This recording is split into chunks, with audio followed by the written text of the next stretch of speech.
Simon Nemec is reportedly unhappy with being stuck in the AHL. Does it make sense for the Sharks to go after the former second overall draft pick?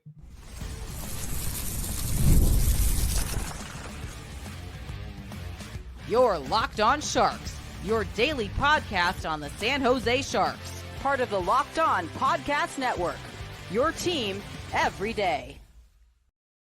Hello, welcome to Locked On Sharks, the premier hockey podcast covering your favorite team in the Bay Area. My name is JD Young, caretaker of the Reef, also the co-host of Locked On NHL. Want to thank you for making Locked On Sharks your first listen. Proudly part of the Locked On Network. We cover your team every day. And today we're going to be discussing this Simon Nemec situation. If the Sharks should be interested, we'll get to kind of know the player himself, look at his draft profiles, look at his limited time in the NHL, and then try to figure out what a trade would potentially look like. And if the Sharks should actually try to pull the triggers. So before we get to all that, do want to let you guys know today's episode is brought to you by FanDuel. From the first whistle to the final drive, FanDuel makes the NFL playoffs even more exciting. Right now, new customers can bet $5, get $300 in bonus bets if you win your first bet. Visit FanDuel.com to get started. All right, this one has been asked a lot by several people of, should the Sharks trade for Simon Nemec? The Sharks should acquire Simon Nemec. The Sharks should go get Simon Nemec. Let's start with kind of why Simon Nemec is unhappy. He's a former second overall pick from the 2022 NHL draft class. So he's been playing over in North America for the past couple seasons as a European player, right? He comes straight to the AHL. Nemec is kind of unhappy because he's stuck in the AHL. And he was on a Slovakian, I think it was, I don't know if it's a newspaper, a Slovakian media, and basically said, this is translated, but basically said that he's unhappy with being stuck in the AHL. I believe I've proven multiple times that I belong in the NHL. And that if things don't change, there might need to be a situation addressed. And he says, quote, "It's hard to say. It's too early to request a trade. If this situation continues, it will be addressed. For now, this is how it stands." So very fair from Nemec, right? Of you feel like you should be in the NHL. Right, you're former second overall pick. You've done your time. You've proven your worth. But the problem is New Jersey's defense, there's not a lot of space for him. Because one, New Jersey's really good, right? One of the best teams in the league, as it looks to be a potential, Stanley Cup. At least, this team should be in the mix for a deep playoff run. And if you look at their defense, there's just not a lot of space for him. So you have Brendan Dillon, who just signed a 1-year or a 3-year deal. It's in the first year of his deal. Dougie Hamilton, who's in the middle of his 7-year, $9 million AAV contract. Siegenthaler, who's in the second year of a 5-year deal. Jonathan Kovacek, who is in the last year of his deal, but has been playing very well for the Devils. And the Devils have GM Tom Fitzgerald has already said that they want to try to re-sign Kovacek. Right? Good player. He fits your system. Makes sense. You also have, of course, young defenseman Luke Hughes, who the Devils drafted. What year was that? The 2020, was that 2021 draft, right? That was the Eklund draft. 4th overall pick in that draft. Okay. And then you have Brett Pesce, who the Devils signed this offseason to a 6-year deal. Not a lot of space for Simon Nemec to make an NHL impact. because this is just a really solid line, defensive group, and there's not really kind of a path forward as of right now for Nemec to make an impact. Maybe Hughes comes out and you bring in, but then again, you're just kind of having the same issue with Luke Hughes as you are potentially with Simon Nemec. They also have McDermott, who's in the first year of his 3-year deal at a little over $1 million, is kind of like their seventh defenseman. You're sorry, not a defenseman. Sorry, my bad.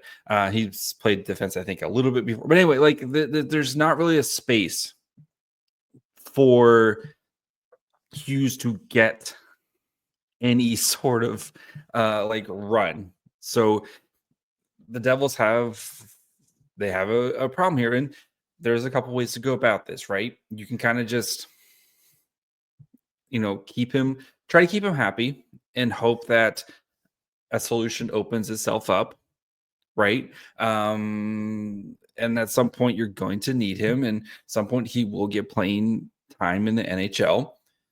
Or you might try to see if you can use him to try to plug some holes in your team elsewhere.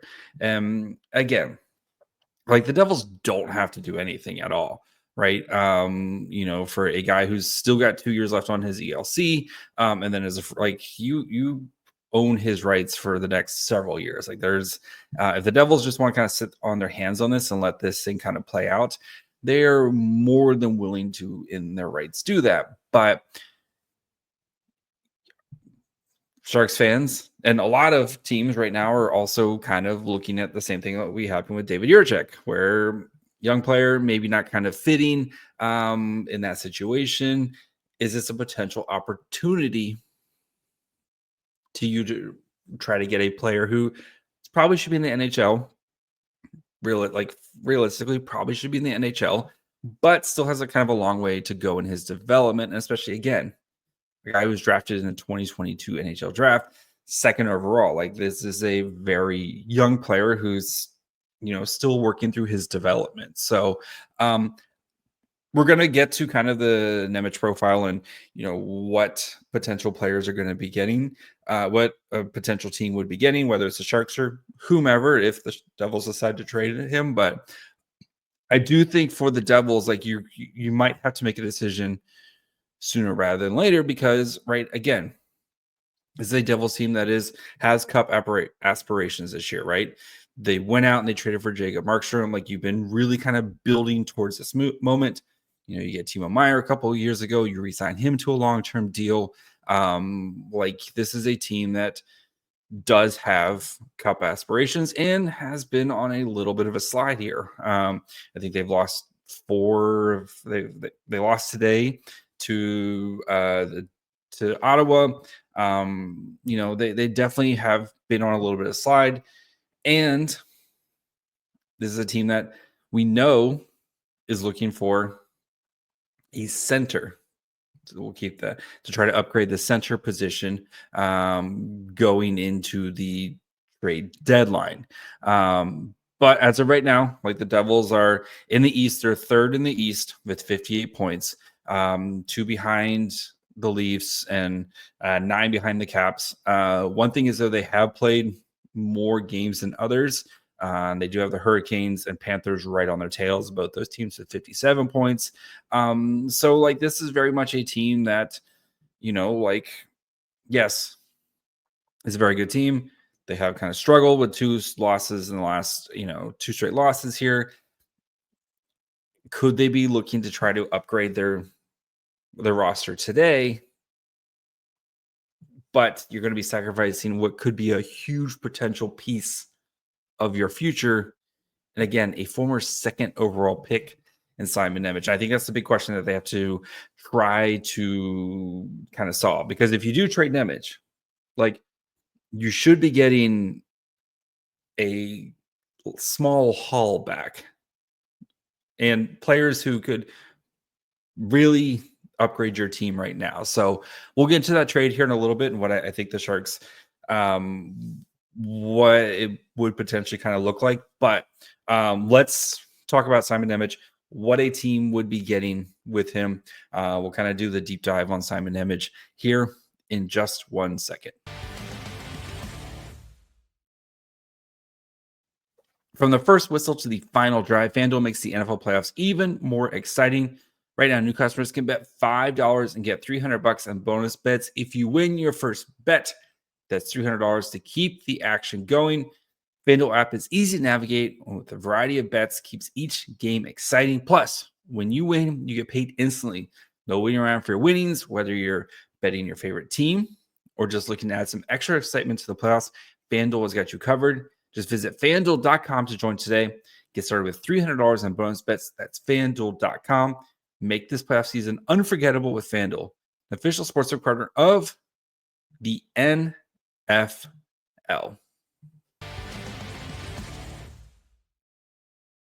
All right, before we continue, we deep dive Simon Nemec. Simon Nemec. I keep trying to say Simon Nemec. Do want to, of course, thank you guys for making Locked On Sharks your first listen. If you haven't already, perfect time to subscribe right now as we're going to continue to ramp up our draft coverage, especially with the Sharks having a potential top 2, potentially the top pick in the draft. We'll get you set there and what's going to be a really fun draft class this year. So make sure you're following wherever you get podcasts. And of course, you can watch on YouTube as well. Okay. Let's talk about what the Sharks will be getting. So, Simon Nemec, 6'1", 190-pound right-handed defenseman. He's 20, turns 21 here early in February. Has 2 years left on his ELC at 918. This season he's played a couple games about 9 games in NHL. Last year he played 60 games. I kind of combined all his NHL stats here. So in 69 NHL games, he's played has 3 goals, 20 assists with 116 shots on goal, playing 1922 a night. Corsi for 48.90, goals for 50.49. So guy who has been small sample size, about 70 games, but has been productive, playing a fair amount of minutes, 20 minutes a night. Granted, on a good team, but you're seeing some production there. So far in the AHL, he's having a really good season for Utica this year. So in about 23 AHL games this year, 5 goals, 7 assists. Not too bad, like something you would definitely take again, playing in the AHL this year, for Utica. He's having a productive season there. If you go back to his draft year, what did Elite Prospects at least think of him? So Elite Prospects had him ranked as the 6th player in the draft that year. They gave him an A grade, 6.5 skating. I think it's out of 9, if I recall correctly. So above average, like a good skater. 5 on the shooting, 6 on the passing, 6 on his puck handling, 6 on his defense, 5 physical. And their kind of blurb is, he's the type of defender you build around. He skates very well. He has a great brain and is starting to show his offensive game at the pro level. He can get pushed around at times, but he should be able to handle that more as he grows and recognizes how to get out of trouble sooner. From a Western scout there. For even digging more into, kind of throughout the scouting report, Simon Nemec just put together the most productive draft season from a defenseman and the TPO's extravagant history. Not the greatest pro league the Czechia league is, but still a pro league, playing it as a 17, 18-year-old. You won't find a more reliable, steady defenseman in this year's draft than Nemec. He isn't going to bring you out of your seat with exhilarating displays of creativity or skill, but the trade-off is you won't leave you shaking your head in disbelief at poor decisions or costly turnover either. That posture isn't for lack of skill or NHL level tools. If anything, the opposite is true. We view Nemec as one of the draft's more toolsy defensemen with above average skating, handling, and shooting and passing. His one-timer is a veritable cannon.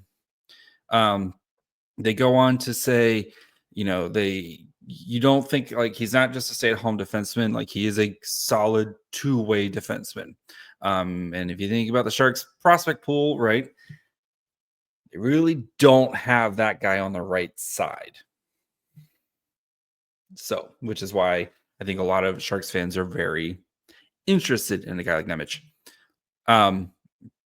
Looking at Byron Bader's star probability, 99 percentile to be a NHL player. And for him, again, NHL players, 200 games. The production, definitely you saw it, in the Czechia, and especially spending time in the kind of bouncing between the AHL and the NHL. You've seen the scoring production.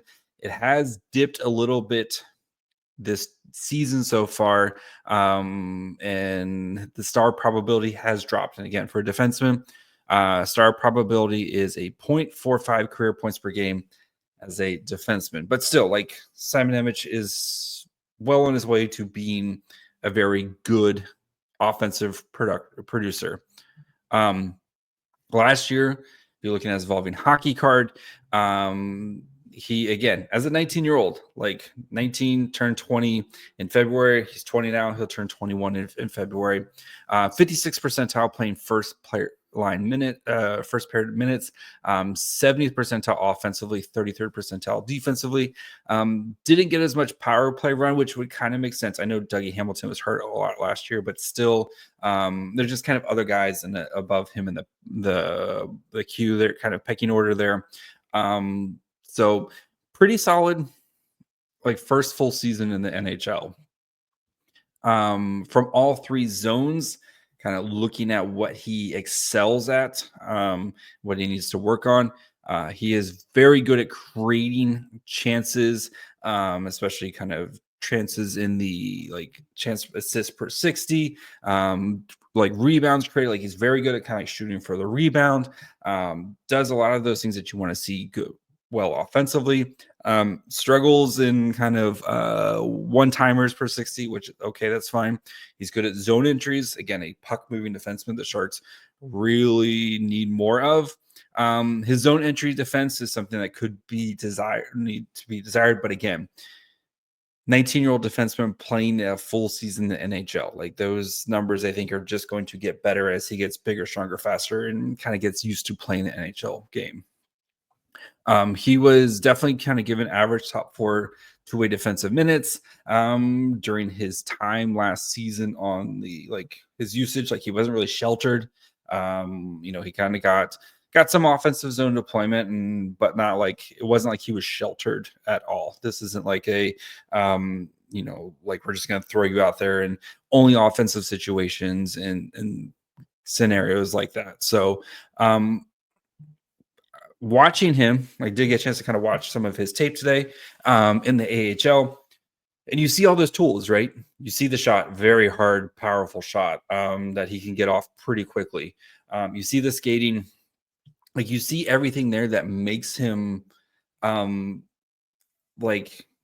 very good defenseman. I don't know if he is going to be a game-breaking defenseman, which is okay. That's fine. Not every player is going to be a game-breaking defenseman, but you definitely you see why he's such an intrigue. I think he's very like they said, you know exactly what you're going to get. I think he's going to make the right play most of the time. I think I would like to see him skate with the puck a little bit more. And maybe that's just kind of Utica's system where it's, they're very maybe more pass out of the kind of start the transition. But board battles, he's, solid along the board battles, and that will continue to get better as he, again, bigger, faster, stronger against veteran, professional players. But there's a lot to really, really, really like with Simon Nemec, and I can see the huge draw for trying to get a player like Simon Nemec because of what he brings to your prospect pool, right? And if the Sharks did go out and acquire Simon Nemec, it solves one of your biggest questions, right? And that is right now, who's going to play on the right side of the defense? Sharks have acquired a bunch of, bunch of left-handed defensemen. You think of like Sam Dickinson, Luca Cagnoni, Shakir Mukumadulin, Henry Threat. Like a lot of these guys are probably going to, expected to be part of your next core. But the right side does leave a lot of questions. And there isn't that top tier talent guy. And even going into this year's draft, right? If the Sharks draft Matthew Schaefer, that's another left-handed defenseman. And I'm not I just in the acquire good players and you can figure it out. Like a lot of these guys have played on their offhand. It's even this last Barracuda game. Luca Cagnoni and Shakir Mukumadulin were on the same side. Cagnoni is playing on his offhand, like as a pairing. Like these guys have played on their offhands enough. So let's look at what a trade could potentially look at and why I think the David Jiricek trade is a really good template and how to try to kind of fill that out. So we'll get to that here in just 1 second. In sports, having a winning strategy is everything. It's how the best teams make it to the Super Bowl, the World Series, and the Olympics. The same goes for life. Having a strategy with life insurance from SelectQuote can protect your financial legacy and keep your family's future secure. SelectQuote makes it easy to find the perfect life insurance policy. As one of America's leading insurance brokers with nearly 40 years of experience, they helped over 2 million customers find $700 billion in coverage since 1985. What sets SelectQuote apart is their personal touch. Unlike other brokers that offer a one-size-fits-all policies, their licensed agents tailor coverage to fit your unique needs. If you're in good health, you might even qualify for the same name coverage, up to $5 million, no medical exam required, and it's more affordable than you think. You can get $1 million in coverage for as little as $20 a month. So get the right insurance for you for less at selectquote.com/lockedonnhl. Go to selectquote.com/lockedonnhl today to get started. That's selectquote.com/lockedonnhl. SelectQuote, they shop, you save. All right. Before we try to figure out what a trade actually looks like between these teams, do want to, of course, thank you guys for making Locked On Sharks your first listen. When you're done with this episode, go check out one of the other great shows here at the Locked On Network. Of course, you have Locked On Fantasy Hockey. If your fantasy hockey team needs some help, they got you covered there. Or check out one of the other shows here in the Bay Area, Locked On Niners, Locked On Warriors, Locked On A's, Locked On Giants. Plenty of great stuff here at the Locked On Network. We cover your team every day. Okay. This is the hardest part. What does a trade look like? And the last time these two teams were involved in a trade, it made my life very difficult. So I'm going to try to base this as much as I can off of a trade that we just have happen with very similar circumstances. And that's the David Jiricek trade, right? So Jiricek got traded to the Minnesota Wild from the Columbus Blue Jackets. Jiricek, who was the 6th overall pick in the same draft, Minnesota received a 2025 5th round pick and David Jiricek. The Blue Jackets received Damon Hunt, which was AHL type of player, conditional 1st round pick, a 2027 7th round pick, and then 2 mid-round picks in the 2026 draft, a 3rd and a 4th round pick. Okay. The Sharks won. Let's start there. The Sharks should not trade their 1st round picks for Simon Nemec because one, you're going to have a pick who's going to be guaranteed top 5 this year with a chance to be in the 1st or 2nd overall pick in the draft, with a very good chance of being the 1st or 2nd overall. Like, I'm taking that over this player. Okay. And even trading next year's 1st round pick, 2026 1st round pick, that pick is most likely going to be a top 10 pick. Like, I think it's pretty safe to say it's a top 10 pick next year. And while the player you get may or may not be, like, it's the mystery box. And plus also having a player that you get to draft and develop and control their rights for the next 7 years, basically, that is worth a lot. So I'm not trading those picks. Okay, those picks are off the table. For the Sharks, players on their roster who are potentially realistically tradable guys. The one player that makes a lot of sense for the New Jersey Devils is Mikael Granlund, right? Is kind of been stated they want to try to upgrade their center position, especially I assume is probably most likely that third line center position. Because if you look at their center depth right now, Jack Hughes, he's pretty good. Nico Hischier, pretty good. And then you get to Dowling, who is their kind of age 34, second, like minimum cost type of guy. And I think that is where they're circling. And that's where Mikael Granlund makes a ton of sense, right? Like for a team that is trying to win the Stanley Cup this year, Mikael Granlund would make a ton of sense to help solidify that third line. Another PKer, he can play on whatever you need Mikael Granlund to do. Mikael Granlund can do it. But still, the Sharks are gonna have to give up a ton of more stuff. So even if Mikael Granlund, if he is the equivalent and trying to be conservative, if he's the equivalent of the second round pick in that trade, again, Granlund's going to be a rental. The Devils aren't going to it's hard for me to foresee the Devils re-signing Mikael Granlund. He's a 100% a rental for them. So, okay, we'll just say that's your second round pick right there.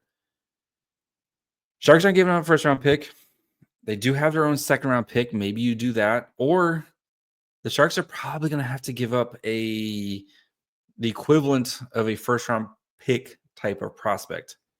And if you look at their kind of recent picks of guys who you think would be equivalent, it's probably a guy like Quentin Musty, who was a late first round pick. Kasper Halttunen, who was an early second round pick. Igor Chernyshov, who was the beginning of the second round pick, but was considered to be a first round pick before his shoulder surgery. And Phil Beesett, who was a late first round pick. So you're probably going to have to give up one of those guys, plus Mikael Granlund. And then maybe there's some pick swapping, kind of mid-round pick swappings and stuff like that. So are you willing to give up Mikael Granlund, one of those four guys I just mentioned, for Simon Nemec? And I think for the Sharks right now, I think that's a hard pill to swallow for a team that is still trying to figure out which of its picks are going to kind of work out for you, right? And again, you don't have a lot of draft capital. You've spent a lot of your draft capital on really good players, right? Sam Dickinson, Quentin Musty, you've used a lot of your draft capital to get these high-end picks, which is great. I just don't think the Sharks are in that position now to be consolidating those picks to get another. I mean, let's face it, he's still a prospect. All right. And you just did this offseason, which I thought was a great move to get Askarov. You consolidated some picks in a late first round pick in David Edstrom, a first round pick that you acquired in the Tomas Hertl trade, and you got your goalie of the future. I think for the Sharks, I think this is one you pass on, to be honest. And they still need to try to figure out their right-handed defense, and they need to upgrade their defense. But for a team that's going to projectedly have, 40 million-ish, depending on how much the cap goes up this offseason, and especially now that the escrow is done, we're going to see huge jumps in the cap here soon. I think for the Sharks, I think it's easier to overspend in free agency to get a right-handed defenseman who can help the team now.